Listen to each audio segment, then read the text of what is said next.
Welcome to kitchen art. આજે આપણે બે પ્રકારની કાચી કેરીમાંથી ચટણી બનાવીશું જે ટેસ્ટમાં બેસ્ટ હશે અને 1 વર્ષ માટે સ્ટોર પણ કરી શકશો।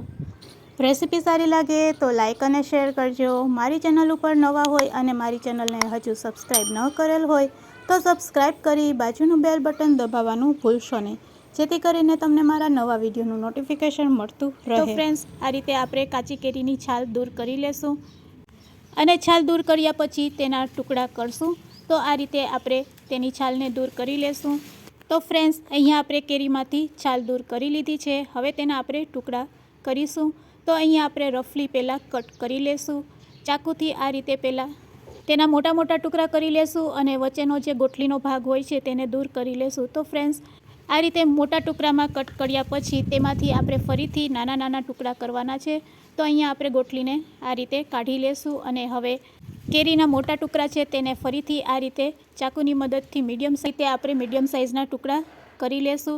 આ રીતે ટુકડા કર્યા પછી તેને આપણે ચોપરમાં એડ કરશું અને ચોપરની મદદથી તેને ક્રશ કરી લેશું। તો અહીંયા મેં બધી કેરીના ટુકડા કરી લીધા છે।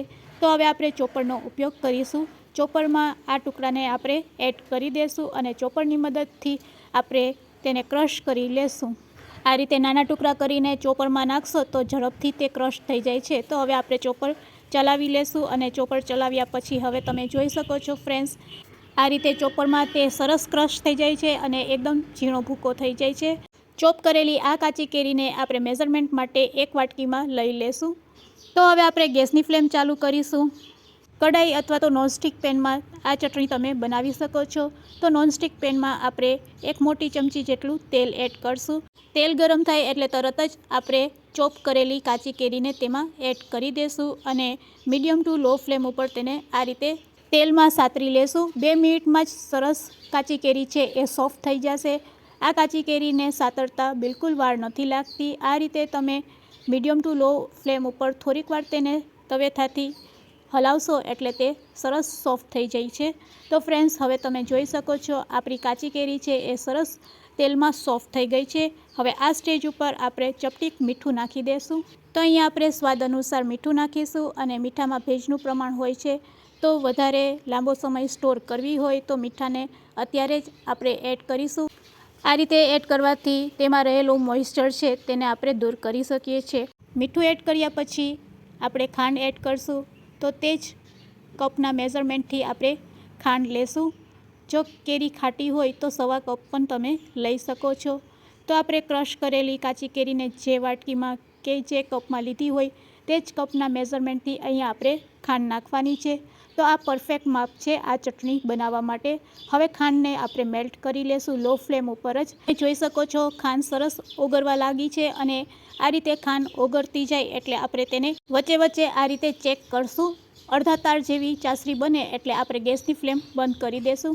તો અહીંયા ચાસણી છે એ બનીને રેડી થઈ ગઈ છે। અડધા તાર જેવી ચાસણી રેડી છે। તો બસ હવે આપણે ગેસની ફ્લેમ બંધ કરી દઈશું અને ગેસ બંધ કર્યા પછી જ તેમાં આપણે લાલ મરચું પાવડર એડ કરશું। જો ગેસ ચાલુ રાખીને તમે લાલ મરચું પાવડર એડ કરશો તો લાલ મરચું પાવડર બળી જશે અને ચટણીનો બિલકુલ ટેસ્ટ નહીં આવશે। તો આપણે ગેસ બંધ કર્યા પછી જ લાલ મરચું પાવડર એડ કરશું। આ રીતે 1 ચમચી જેટલું લાલ મરચું પાવડર એડ કર્યા પછી ચટણીને આ રીતે હલાવી લેશું અને એકવાર હલાવ્યા પછી તેમાં આપણે ધાણા જીરું પાવડર એડ કરશું। તો અડધી ચમચી જેટલું ધાણા જીરું પાવડર એડ કરશું, જેથી કરીને આ ચટણી વધારે ઘટ બનશે। તો રેડી છે આપણી ચટણી સર્વ કરવા માટે। તેને કાચની બરણી અથવા તો એરટાઇટ બરણીમાં ભરીને તમે 1 વર્ષ માટે સ્ટોર પણ કરી શકો છો। 1 ચમચી જેટલું વિનેગર નાખી અને આ ચટણીને તમે 1 વર્ષ માટે સ્ટોર કરી શકો છો। તો મેં અત્યારે વિનેગરનો ઉપયોગ નથી કરેલો। તમારે આ ચટણી વધારે બનાવવી હોય તો આ જ રીતે વધારે બનાવીને તમે આખા વર્ષ માટે સ્ટોર કરી શકો છો। સ્ટોર કરવા માટે કાચની બરણીનો ઉપયોગ કરવો અથવા તો એરટાઇટ બરણીનો ઉપયોગ કરવો અને ખાસ વિનેગર નાખવાનું ભૂલશો નહીં। 1 ચમચી જેટલું વિનેગર નાખી દેશો તો આખું વરસ આ ચટણી બગડશે નહીં અને જ્યારે પણ ખાવાનું મન થાય ત્યારે તમે આ ચટણી એન્જોય કરી શકો છો। તો હવે બીજી ચટણી બનાવવા માટે મેં અહીંયા 300 ગ્રામ જેટલી કાચી કેરી લીધેલી છે। કેરીમાંથી છાલને દૂર કરી લીધી છે। હવે તેના આપણે નાના ટુકડા કરવાના છે। તો ચાકુની મદદથી રફલી આપણે ચોપ કરી લેશું। તેમાં રહેલી ગોઠલીને પણ આપણે આ રીતે ચાકુથી કાઢતા જઈશું અને હવે તેના નાના નાના ટુકડા કરીશું। આ રીતે રફલી આપણે બધી કેરીને પહેલાં એકવાર કટ કરી લેશું। એક કેરીના આ રીતે ટુકડા કરી લીધા છે તો ચાલો હવે આપણે મિક્સર જાર લેશું અને મિક્સર જારમાં અહીંયા આપણે કેરીના ટુકડા એડ કરી દઈશું અને હવે મિક્સર જારને આપણે પલ્સ મોડ ઉપર ચલાવીશું। પલ્સ મોડ ઉપર ચલાવશું એટલે આ રીતે આપણી કાચી કેરી છે તે ક્રશ થઈ જશે। તો બસ આપણે આ રીતે જ તેને ક્રશ કરવાની છે। તો ફ્રેન્ડ્સ, મારું મિક્સર જાર નાનું છે એટલે મેં 2 વખત આ રીતે તેને ક્રશ કરેલી છે। કાચી કેરીને આ રીતે અચકચરી ક્રશ કર્યા પછી હવે તેને આપણે મિક્સિંગ બાઉલમાં કાઢી લેશું। તો અહીંયા આપણું કાચી કેરીનું છીણ રેડી છે। તે જ રીતે આપણે લસણ લેશું। તમારા સ્વાદ અનુસાર તમે 1 કપ કે 2 કપ જેટલું લસણ લઈ શકો છો। તેને પણ આપણે મિક્સર જારમાં લઈ લેશું અને તેમાં થોડાક આદુના ટુકડા પણ એડ કરશું। આ રીતે આદુને પણ ચાકુથી રફલી કટ કરી લેશું। હવે તેને પણ આપણે પલ્સ મોડ ઉપર ચલાવીશું। તો તેને પણ પલ્સ મોડ ઉપર આ રીતે ગ્રાઇન્ડ કરી લેશું એટલે લસણ પણ અચકચરું આ રીતે ક્રશ થઈ જશે। તો તમે જોઈ શકો છો લસણને પણ આ રીતે જ આપણે ક્રશ કરવાનું છે। હવે તેને પણ એક નાની વાટકીમાં આપણે કાઢી લેશું। હવે આપણે એક મસાલો બનાવીશું। તેના માટે મિક્સર જારમાં આપણે મેથીના દાણા 3 ચમચી એડ કરશું। સાથે સાથે તેમાં રાઈના કૂડિયા પણ 3 ચમચી એડ કરી દેશું। અહીંયા તમારે રાઈના કૂડિયા અને મેથીના કૂડિયા સરખા લેવાના છે। તીખા સુકાયેલા લાલ મરચાં 3 એડ કરશું અને તેના દાંડલાને પણ આ રીતે દૂર કરી લેશું અને તેને પણ પલ્સ મોડ ઉપર ક્રશ કરી લેશું। તો મિક્સર જારને ચાલુ બંધ કરીને તેને પણ આપણે ગ્રાઇન્ડ કરી લેશું। તો અહીંયા આપણો એક સરસ મસાલો બનીને રેડી છે। તો તેને પણ આપણે એક વાટકીમાં કાઢી લેશું। મસાલો પાવડર ફોર્મમાં ન બને તેનું ખાસ ધ્યાન રાખવાનું। હવે આપણે ગેસની ફ્લેમ ચાલુ કરીશું અને 1 કપ જેટલું અહીંયા આપણે તેલ એડ કરશું। અહીંયા તમે 2 કપ જેટલું તેલ પણ લઈ શકો છો। તેલ સારું એવું થોડુંક ગરમ થાય એટલે આપણે લસણની પેસ્ટ એડ કરી દેશું છે। કાચી કેરી અને લસણની આ ચટણી જો તમે પહેલાં ક્યારેય ન બનાવી હોય તો એકવાર જરૂરથી ટ્રાય કરજો। લો ફ્લેમ ઉપર લસણને આપણે સાતરી લેશું અને લસણનો કલર ચેન્જ ના થાય તે રીતે તેને સાતરશું। બસ લસણની સ્મેલ આવે એટલે તરત જ તેમાં આપણે ક્રશ કરેલી કાચી કેરીના છૂંદાને એડ કરી દેશું અને એડ કર્યા પછી તેને સારી રીતે મિક્સ કરી લેશું। તો આ રીતે આપણે લો ફ્લેમ ઉપર જ આ ચટણી બનાવવાના છે। અને ફ્રેન્ડ્સ, આ રીતે બનાવેલી ચટણીને તમે 1 વર્ષ માટે સ્ટોર પણ કરી શકો છો।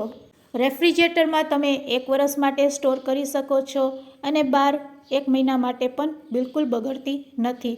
બસ હવે આ રીતે તેલ છૂટું પડે એટલે તેમાં આપણે કાશ્મીરી લાલ મરચું પાવડર એડ કરી દેશું 2 ચમચી। જો તમે તીખું ખાતા હોય તો 1 ચમચી તીખું મરચું પણ એડ કરી શકો છો, પણ આપણે મસાલામાં મરચાં એડ કરેલા છે તો તે રીતે આપણે સ્વાદ અનુસાર મીઠું અને ચપટીક હળદર નાખશું।